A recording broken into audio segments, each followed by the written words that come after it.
You should never waste a good recession, so this we're going through a tough time in the market at the moment, and the one thing about the zinc price is it will go up again. That's the one thing we can bank on. The when is kind of the debate, but that's, you've just got to get yourself ready for that. If you buy a Trevali share, you buy a company that produces 400 million pounds of zinc at a market cap of $150 million.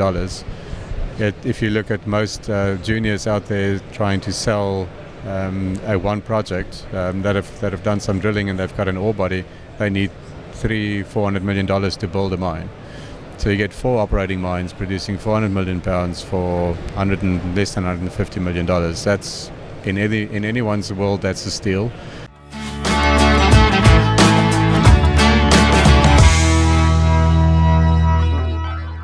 Hello from South Africa. I am here with the President and CEO of Trevali Mining. It's Ricus Grimbeek joining me today, and he's a zinc producer with multiple mines on different continents, and quite new in not in the business, absolutely not, but in the company. So Ricus, thank you for joining me. Thank you, Florian, and it's really an honor to talk to you guys. I've been in the mining industry 30 years, but I joined Trevali in April last year. I joined because I just saw this amazing opportunity to build a truly world-class organization. So we've got 4 operations at the moment in 3 different continents. So we've got a mine called Santander in Peru. We've got the Caribou mine in Canada, and we've got Bacoa is in Burkina Faso in West Africa, and then we've got our crown jewel is Roshpina in Namibia.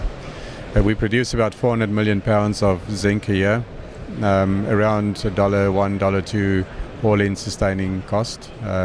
So you can understand under these conditions, it is pretty tight, especially when the price is around $1.02 per pound. But the reality is we've got some amazing plans in place now, an improvement program to reduce our cost to 90 cents all in sustaining. And we're also looking at expanding our Roshpina operation, the volume going up by 80% for between $70 to $80 million. So huge potential in this organization to build something special. We're also totally changing the culture of the company. We want to be known as the future of mining. We are very committed to sustainability, to green mining. We've got one of the world's best sustainability people working for us, helping us think through our mine closures, working with our communities, working with us to set the right water targets, land management targets, and we're also very committed to safety. We had our best safety record ever in the last year. We've also had 2 record quarters. We've also had a record year in terms of production, and our all-in sustaining costs have been coming down for the last 3 quarters as well. So a specialized zinc producer, and I could say that major producer. You had a market cap of over $1 billion, and there was a sharp drop. And I think part of the story about that is the zinc price being under pressure. But there also was a change in management, which led you to the company. Could you elaborate a little bit more about what is changing now that you took the company? Yeah, it's a good point. The share definitely took quite a big dive over the last 18 months. As you said, it was more than $1 billion business. It's now about $140 million business. But zinc and the zinc price came down a lot. It was $1.50, $1.60 a pound. It's now $1.01. So that played a role, but that wasn't the main or the only reason. I think we previously the company struggled to deliver on guidance. They would make promises to the market, and we didn't deliver that. So the market lost confidence in management. I was brought in April to bring an operational focus, to sort out the operations, make sure that we run them safer and more efficient. And so to start building back the confidence of the market, to make them see that we can operate, and we want to take it to the next level where people will realize we're actually one of the best operators in the world of underground mines. I think the whole sentiment around the global economy has also caused a lot of people are scared to invest in base metals. The other thing is, if you're $1 billion business, a lot of funds track you, and they buy you because you on that fund. Or behind that, you get selling pressure. That's the thing, and so if you drop below $1 billion, suddenly a whole bunch of funds have to sell you, and therefore it's hard to get investors to come back into the stock if you below $1 billion. So that's part of what we want to do, is we want to get back the scale back. We want to get the confidence of our shareholders or back and the market back, that we can operate well. You have operating mines which are not small, and I think 150, 140 million market cap. There's some room to go for a company that is now well run and has the zinc upside potential, and everything is in place. So you value like a junior, and it's a little bit strange, I have to say that right now. The company how's the plan looking forward? Let's say for the next 3 years, what are you trying to achieve with those mines which are on different continents? We talked about that, which is also a little bit challenging, probably, to manage this as one company.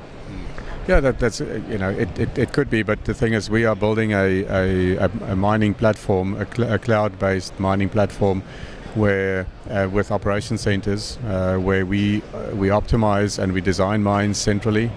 Because we give you a good example, to find the best mine planners in the world to move to a place like Bacoa in Burkina Faso is virtually impossible. But to get the best mine planners in the world to live in Vancouver and then do the mine planning from there is a lot easier.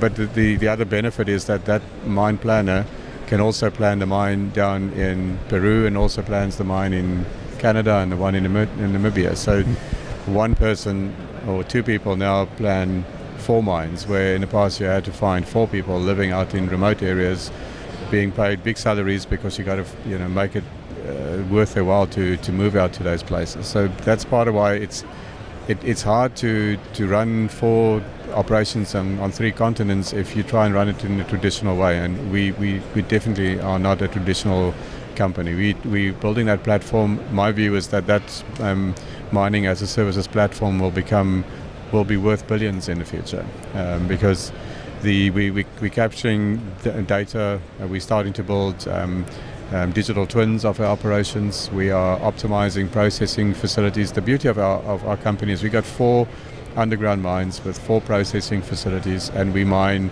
4 different VMS type systems. So it's 4 of the same, and you can imagine all the data that we can be getting on maintenance, on mine planning, on designs, on process plants and logistics. We're utilizing that, and we're capturing all that data, and the more data we capture, the better we get at mine planning, the better we get at our predictive maintenance. Plus, we're also doing things like centralized procurement. We actually we do sourcing, low cost country sourcing for specific things like chemicals. Instead of having 4 people trying to do that from remote parts of the world, we have a centralized team that do that now. That means that we can easily bolt on other operations onto that platform over time without adding any overheads to the business. Ricus, could you elaborate about the share structure, management, shareholdings, who's the biggest shareholders, and also your financial situation? What do you burn? What do you get in revenue, and how's the debt situation? Yeah. So we've got one big shareholder. Glencore is our biggest shareholder. They own 26% of the company. We sell all our concentrate to them, so we've got concentrate offtake agreements with them. All those agreements are on commercial terms. We renegotiate freight costs and treatment charges every year. All 4 our contracts are now in the same structure, so we've got the normal M+1, M+4 type of offtake agreements. That means if you do the modeling, you'll understand that you will get the upside of any price movement. So if the price goes up, we will get the benefit of that. that means we don't need a big marketing team. We can focus on just operating the mines really well. We've also got a very, very strong balance sheet. We've only got about $36 million in debt, but we've got a revolving facility of $275 million that we can draw down if we need to. We last year in 2019 we repaid $70 million in debt, and we repurchased about $30 million shares. So it gives you a sense that in 2019 we were able to actually generate cash and pay down our debt and put us in a very, very healthy position from a balance sheet. So you're not that leveraged. There are companies your size or bigger, much more indebted, but you have the upside potential. Oh yeah, definitely. Yeah. And that's, we're definitely going to make sure we use that to our benefit. Talking about something different, maybe using that or some other kind of financing. The zinc market is under pressure and some people are desperate, and we just talked about opportunities created in those circumstances. What are your plans looking forward? Can you talk about that? I know. So yeah, it's You should never waste a good recession, So this we're going through a tough time in the market at the moment, and this is when you look at expanding and in an inorganic way, it can't be your main strategy because you'll get yourself into trouble. So but you've always got to look and opportunistically look around to see if there are ways to put things together where 1 and 1 makes 3, and I'm a very creative person, and I always look for creative ways of doing things, and that this is the time to do that, and it's the time to go and talk to people who are in lots of trouble, and people who need some support, some backup, some good management skills, some good technical skills that they can't afford, but we can help them with, So I can see a couple of those opportunities currently in the market. We want to use it as much as we can because the one thing about the zinc price is it will go up again. That's the one thing we can bank on. The when is kind of the debate, but that's, you've just got to get yourself ready for that. The other thing is we want to get ourselves down a cost curve because I cannot control the price. We are price takers. We don't manage the price, so therefore we need to manage what we can, and that is our cost. You have to make a profit in any market. That's the point, and we need to build a business and that's why we launched the T90 program, because we want to be all-in sustaining cost below 90 cents, because there's no way the market will, for an extended period, go below 90 cents, because half the market will just not make money. And the warehouse levels are very low right now. I don't say historically, but multi-year low. So yeah, no, it's actually an all-time low. There's not so much downside to the zinc price right now. Yeah, and I think the zinc is one of those metals. It's not a large market, 14 million tons, so it's not that large, but it's an essential piece of making cars, and there's actually a battery play as well that is not well known. So zinc air batteries is actually a very good battery for stationary applications like mobile phone towers, and even some of the larger balancing batteries for energy systems use zinc air batteries. So people always, when you think batteries, you go lithium and you go nickel and you go cobalt, but zinc definitely has a role to play. Zinc is in agriculture. There's a huge deficit around the world in zinc in soil, because it's been depleted for many years. Zinc has got some really good properties for plants. It really helps with making it drought resistant. So there's going to be over the next couple of years, farmers will be putting zinc back into the soil. So there's a role to play there. It's a great green metal because galvanizing is something that people need to do more and more of. For example, in India, they don't galvanize their railway lines. You can extend the life by 10 times if you galvanize a railway line. So that means less steel being produced, but at least we use stuff longer, and that's really what I think the world needs. We need to become better at recycling and extending life, and zinc's got a big role to play there. So with physical zinc levels being at all-time low in warehouses, the world or the market thinks that there'll be the smelter bottleneck will be lifted because currently the treatment charges are an all-time high, 300. The spot price today is about $310 a ton. It might be a bit technical for investors here, but can you elaborate on this smelter premiums and so on? I think most are not aware of this. Yeah. So people who produce concentrate need to pay a smelter. We call it treatment charges. Someone needs to take your concentrate and then make the zinc metal. So you've got to pay them to turn your concentrate into a metal. And so that the smelters will charge you, whatever the market price is. 2 years ago, the market price was about $70. 3-4 years ago, it was $20 a ton. So the smelters would pay you or we had to pay a smelter $20 or $25 to treat a ton of our concentrate. Today, the spot price is $310. So we have to pay a smelter $310 to treat 1 ton of our concentrate. Now, you can imagine we can't control that, and there's a big reason for that, and it's there's a shortage of smelting capacity around the world for zinc, and now the zinc smelters have got they've got the upper hand. They can ask whatever they need to treat the concentrate.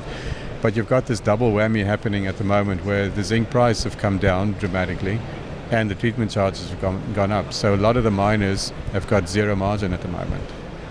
So when you look at our budgets, we now work. So when we say we are $1, we are factoring in $300 a ton of treatment charges.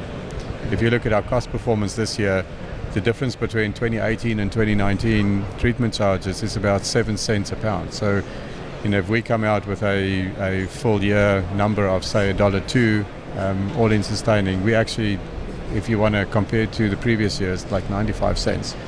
So you can see the big impact that has, and that it's going to cause a lot of pain on the supply side on zinc.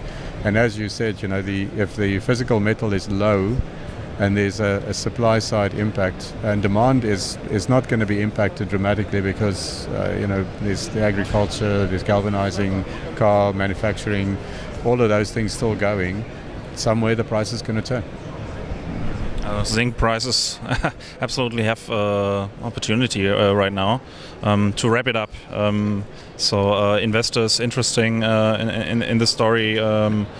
Why should they invest in Trevali Mining? Well, we've got some amazing assets already producing assets. So just to put it in perspective, you buy if you buy a Trevali share, you buy a company that produces 400 million pounds of zinc at a market cap of $150 million. If you look at most juniors out there trying to sell one project that have done some drilling and they've got an ore body, they need $400 million to build a mine. So you get 4 operating mines producing 400 million pounds for less than $150 million. That's in anyone's world, that's a steal.